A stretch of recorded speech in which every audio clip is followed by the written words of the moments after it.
Hey, Annie. How you doing? That's a nice little meow. Hi, Annie. That's all we're going to get. It's more than we usually get. Yep.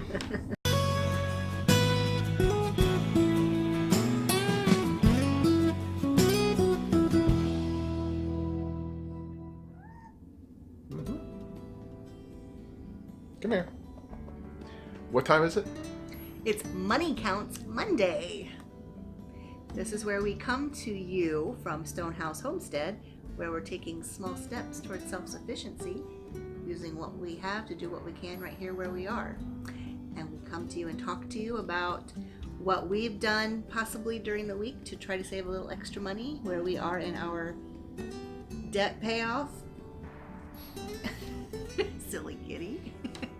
This is Annie, one of our rescue kitties. She likes headbutting. Hi, Annie. She's sweet. You know what that's called? It's called a dead cat. Yes, we're using a dead cat. It's a material that you put over a microphone to stop the wind noise, and it looks like cat fur, and so it's called a dead cat. Sorry. So, anyway, where we were.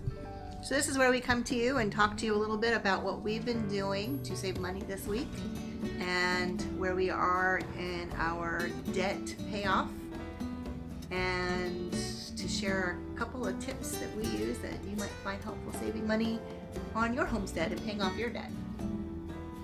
Well, one thing I want to say that I neglected to say last week when we were discussing the whole Dave Ramsey method and paying off your debt, that the idea of an emergency fund, having a small emergency fund initially to start out with while you're paying off debt, is to keep you from using credit cards. Because the big thing about the whole debt payoff is you have to make a commitment to not use credit anymore. If you're going to continue to use credit, then it's not going to work, because you're never going to get anything paid off and you'll never be out of debt. So having that emergency fund, a small one to start with, so in case something comes up, you can cover that. And then step 3, after you've paid off all your debt, is to have a 3 to 6 months of expenses emergency fund that you keep in a money market account or someplace that you can access it if you need to for emergencies. Seems to be important right about now, huh, John? Yeah, because right now we have a federal government closure. So there's millions of people that are not getting paychecks. I know how this feels. I was laid off from work.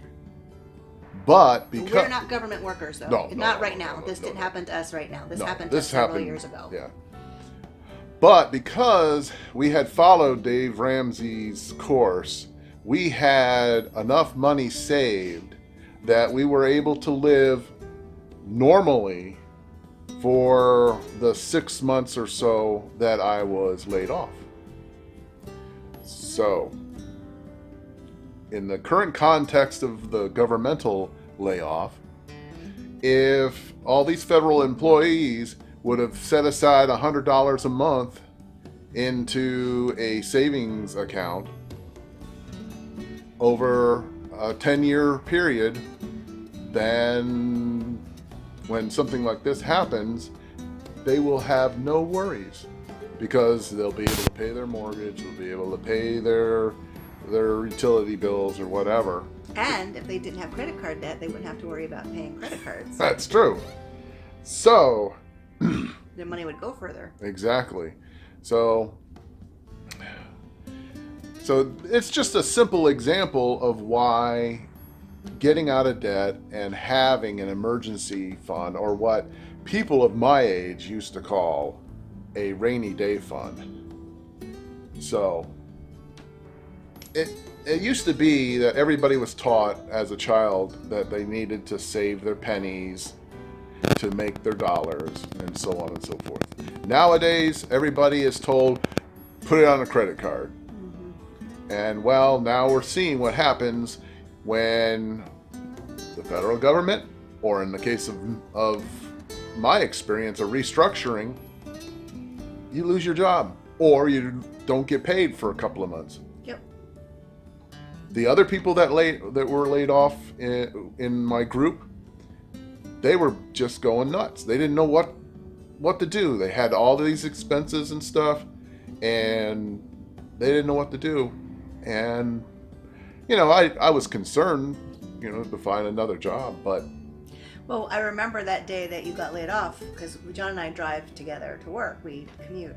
And I remember him calling me at work saying, well, just got laid off. And I remember saying, okay, I'll be there to get you. But it wasn't a feeling of sheer panic or what are we going to do or oh my gosh. It was just like, okay. Yep. It's life. So that's what we'd like to really stress. And one of the reasons why it is very imperative that you save up and have an emergency fund, and to follow the Dave Ramsey steps to get out of debt. Because when inevitably life is going to come around and bite you in the ass, and you can just turn around and say, I'm already prepared. And it might not even be a job loss. It could be an illness. Yep. If somebody gets sick. Or a family member. Yeah, we know about that too. Mm-hmm. And somebody, needs to be able to stay home to help out with that. It's just, we're not trying to put anybody down. We're not trying to belittle anybody. We've been there. We know. We're just trying to encourage and say, listen, it's a lot better if you don't have to worry about how you're going to pay your bills. If you have things set aside, emergencies just become an annoyance and not a life-threatening or a life-altering or a panic kind of emergency. It's just something that you just have to deal with. So. Yep. So, what do you think? Put down your experiences in the comments below. Share with other people of how having a rainy day fund or an emergency fund helped you in a situation such as that we have discussed. And look for Dave Ramsey's book. You can get it on Amazon. It's The Total Money Makeover. You can get it on Amazon. You can get it from the library. And his Financial Peace University course you can even see on YouTube. He loads it on YouTube, so you can see it on YouTube if you can't find a class near you. But it's really nice to be able to go to a class. Usually local churches have them, because you just get that interaction with other people and see that there's a lot of people in the same boat, and it's not, nobody's trying to shame anybody. Everybody's trying to encourage everybody. Yep. So stay tuned. In just a minute, I'll share with you one of my money saving tips. One of the things that I do to try to save a little extra cash around here. Dun, dun, dun, dun. Dun, dun, dun, dun, dun, dun, dun, dun, dun. Right, Annie?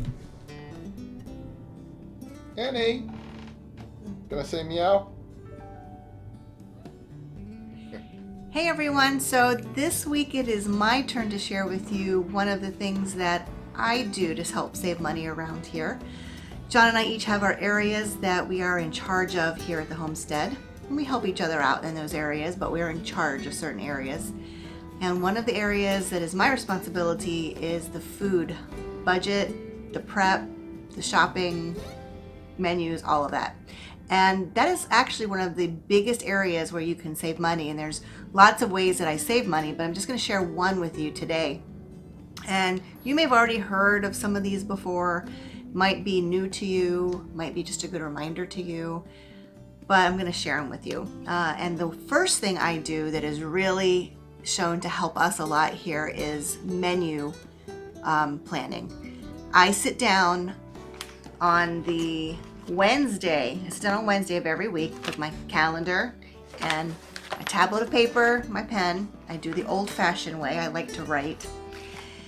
You can use a computer if you want, a tablet, laptop, phone, however you like to do it. But I sit down with my calendar and I start on a Wednesday, and I plan from a Thursday through to I plan from a Friday through to the next Thursday. Because Thursday afternoon I am off, and that's usually my shopping day if I have to go to the grocery store. So when I meal plan, I just basically go through and I look to see what we already have on hand and what we can make meals from out of what we already have here.